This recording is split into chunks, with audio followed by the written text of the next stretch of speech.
지난 10일 우리 해군의 최신의 호위함 충남함의 진수식이 열렸습니다. K방산이 세계적인 주목을 받고 있는 가운데 열린 이번 진수식은 그 어느 때보다 많은 관심을 받았습니다. 충남함은 해군에서 운용 중인 구형 호위함 FF 프리깃과 초계함을 대체하는 울산급 배치3의 첫 번째 함정으로서 특히 함정의 두뇌라 할 수 있는 전투체계를 비롯해 주요 탐지 장비와 무장이 모두 국산 장비로 만들어져 대한민국의 우수한 방산 능력이 집약된 동급 최강의 호위함이었습니다. 가장 눈에 띄는 점은 우리 해군이 충남함의 국내 기술로 개발한 다기능 위상 배열 레이더를 처음으로 장착했고, 나아가 여러 센서가 마스트 안에 들어가 있어 F-35 스텔스기까지 추적 탐지하는 뛰어난 성능을 자랑합니다. 그런데 며칠 뒤 국방과학연구소는 충남함의 비밀 무기를 공개했습니다. 보시는 장면은 국방과학연구소가 제작한 영상으로 충남함이 동시에 8발의 대한미사일을 요격하는 장면입니다. 이것이 가능한 이유는 충남함 KVLS에 8발의 해국 미사일이 장착돼 있기 때문입니다. 한 소식통은 충남함에는 해군 외에도 기관포로 적 대한미사일을 요격하는 근접 방공 시스템이 장착돼 있기 때문에 실제 동시 요격 가능한 적 대한미사일은 10발 이상이다라고 전했습니다. 우리 해군과 K방산을 대표하는 방위산업체들은 동시 요격 가능한 적 대한미사일이 10발 이상이나 되는 충남함이 세계 함정시장에서 대구급 이상으로 주목받을 수 있을 것으로 기대하고 있습니다. 방극철 방위사업청 함정사업부장은 충남함은 향후 한국형 이지스 체계를 탑재하게 돼 차기 구축함 확보를 위한 발판이라고 강조하면서 충남함으로 인해 국내 함정 건조 능력을 입증하게 되었고, 따라서 방산 수출에도 기여하게 될 것이라고 자신했습니다. K방산 수출이 세계 4위권에 진입하려면 K9 자주포 등 지상무기와 경공격기와 같은 무기들 외에도 함정과 잠수함에 있어서도 수출이 많이 이루어져야만 합니다. 따라서 충남함이 진수에 성공함으로써 한국은 K방산 수출 품목에 최신의 호위함이라는 품목을 하나 더 추가하게 될 전망입니다. 이제 관심은 1번함 충남함 진수와 동시에 앞으로 5, 6번함 발주를 누가 따낼까에 쏠려 있습니다. 업계에선 HD현대와 대우조선해양이 가장 유력하다고 보고 있습니다. 변수는 대우조선해양 인수를 추진하고 있는 하나입니다. 대우조선해양이 하나그룹을 등에 업고 나온다면 현대와 대우조선해양의 경쟁이 치열해질 것으로 전망합니다. 울산급 배치3 사업은 노후화된 울산급 호위함과 호항급 초계함을 대체하기 위해 3,500톤급 호위함 6척을 건조하는 사업으로, 선도함인 1번함은 2020년 3월 현대중공업이, 2, 3, 4번함은 지난해 SK오션플랜트가 각각 수주했는데요. 이번에 발주되는 호위함은 5, 6번으로 사업 규모는 약 8천억 원 이상이 될 전망입니다. 한편 방위사업청이 공개한 충남함 개발 비하인드 인터뷰를 보면 한국 엔지니어들은 한국 기술로 미니 이지스함에 버금가는 최신의 호위함을 만들었다는 자부심이 가득했습니다. 이지스함은 최대 200개의 목표를 추적 탐지할 수 있어 신의 방패로도 불리는데요. 울산급 배치3 최신의 호위함 충남함에도 최고 성능의 레이더가 탑재된 만큼 미니 이지스함으로 불러도 손색이 없다는 것입니다. 개발 건조 과정은 결코 쉽지 않았는데 특히 연구개발 장비를 선도함에 탑재한다는 게 쉽지 않은 일이었다고 회고했습니다. 지난 2월 복합 센서를 충남함 마스터에 탑재할 때 원래는 배가 진수하기 전에 움직이는 선수에서 탑재한다는 게 어려운 일인데 단 한 번의 오차도 없이 한 번에 탑재했다고 전하면서 동급 세계 최강이라고 자신했습니다.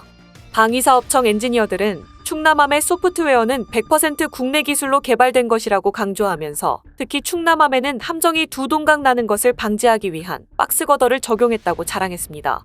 박스거더는 어뢰 공격에 의한 피격 시 함정의 분리를 방지하고 승조원이 탈출할 수 있는 시간을 확보할 수 있도록 침몰 시간을 지연시키는 선체구조 보강제를 말합니다.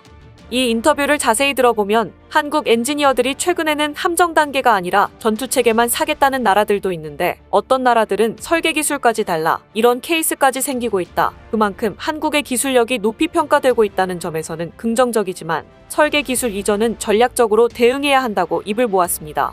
설계 기술까지 달라는 요청을 하는 케이스가 있다. 이 나라가 어디인지 콕 집어 언급하지는 않았지만 그 특정 국가란 인도네시아로 추정됩니다. 아시다시피 인도네시아는 우리 KF-21 사업과 잠수함 도입 사업에서 목리를 부리고 있는 상태입니다. 그런데 인도네시아가 KF-21에 목리를 부리는 진짜 이유가 밝혀졌습니다. 최근 인도네시아는 연체된 미납금 중 일부, 즉 500억 원을 납부했습니다. 하지만 올해 연말 즈음이면 미납금 총액이 1조 원에 도달할 전망입니다. 이렇게 미납금조차 못 내는 상황이면서 얼마 전 KF-21과 동급의 전투기인 프랑스의 라파를 무려 42대나 구매해버린 상황이라 인도네시아의 국가방위 측면에서 KF-21이 지니는 전략적 필요성과 가치는 크게 낮아진 상황입니다. 그래서 많은 분들이 대체 인도네시아는 무슨 생각으로 저러는 건가? 과연 한국과 차세대 전투기 사업을 지속할 의지는 있는 건가? 라는 의문을 갖고 있습니다. 그런데 인도네시아의 입장에서 상황을 이해해보면 어느 정도 분석과 예측이 가능해집니다. 먼저 한국과 인도네시아가 KF-21 공동개발에 합의한 건 지난 2010년의 일입니다.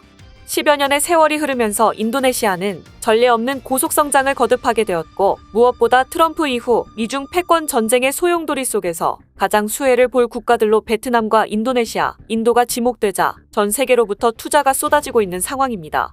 이렇게 되니까 인도네시아는 배짱을 튕기게 됐습니다. 게다가 공동개발에 합의하는데 중요한 역할을 했던 국방장관이 교체되었습니다. 이후 새 국방장관으로서 목리를 주도하고 있는 인물이 바로 프라보어입니다. 현 대통령의 정적인 프라보어 장관은 자칫 현 정권의 치적이 될 수도 있는 보람의 사업은 갈아엎고 자신이 주도하는 사업으로 바꾸고 싶은 욕심이 분명 있을 겁니다. 프라보어가 직접 나서 주도한 일이 바로 프랑스 라팔 전투기를 구매한 일입니다. 인도네시아는 분담을 미루고 시간 끌기에 나서도 별로 손해볼 게 없습니다. 더구나 한국에 파견된 인도네시아 기술진들이 돌아가서 한국에서 보고 배운 경험을 이식하면 인도네시아의 자체 전투기 개발에 큰 역할을 할 수 있을 겁니다. 과거 한국도 반도체 기술을 이전받을 길이 막막하자 읍소하고 사정해서 일본과 미국의 공장으로 견학을 간 것만으로도 큰 도움이 되었던 것처럼 말입니다. 그런데 이러한 인도네시아의 기술 이전 요구에 한국이 난색을 표하는 이유 중 하나는 그들이 원하는 기술 이전 방식 때문입니다. 원래 첨단 산업의 경우 기술 이전이 네거티브 방식으로 이루어집니다. 네거티브 방식이 뭐냐 하면 직접 뭔가를 능동적으로 전수해주지는 않고 기술자를 파견해서 그쪽 사람들이 연구 도중 이렇게 하는 게 맞아? 라고 물어보면 yes or no로만 답하는 방식입니다. 이건 전수받는 쪽에서 자체적으로 노력을 많이 해서 수준을 높여야 더 많은 것을 얻어갈 수 있습니다. 한국도 로키드 마틴에게서 이런 식으로 기술 이전 받은 겁니다. 그런데 인도네시아가 원하는 건 능동형이라는 점입니다. 지금 상황에서 인도네시아가 분담금을 빠른 시일 안에 내도록 하기 위해서는 해외에서 한국형 전투기 구매 요청이 빗발치거나 한국의 최신의 호위함을 인도네시아가 구매하는 등의 두 나라 간 빅딜이 오고 가는 경우를 예상해 볼 수 있는데요. 하지만 차세대 호위함 도입 사업에 있어서도 인도네시아는 한국의 설계 기술을 달라는 식으로 추진하다가 한국이 이를 거절하자 다른 국가 호위함 주문으로 방향을 전환한 상태입니다. 인도네시아의 차세대 호위함 도입 사업 4가지 경쟁 모델 후보의 사진입니다. 못 먹는 감 찔러보기의 해군 버전이라 할 만합니다. 한국의 분담금을 미납 중인 인도네시아가 기존 운용 중인 마르타니타급 호위함 2척 외에 신형 함정을 서너 척을 도입하려고 일본, 네덜란드, 영국, 이탈리아를 대상으로 찔러보는 사업이 시작되었다는 의미입니다.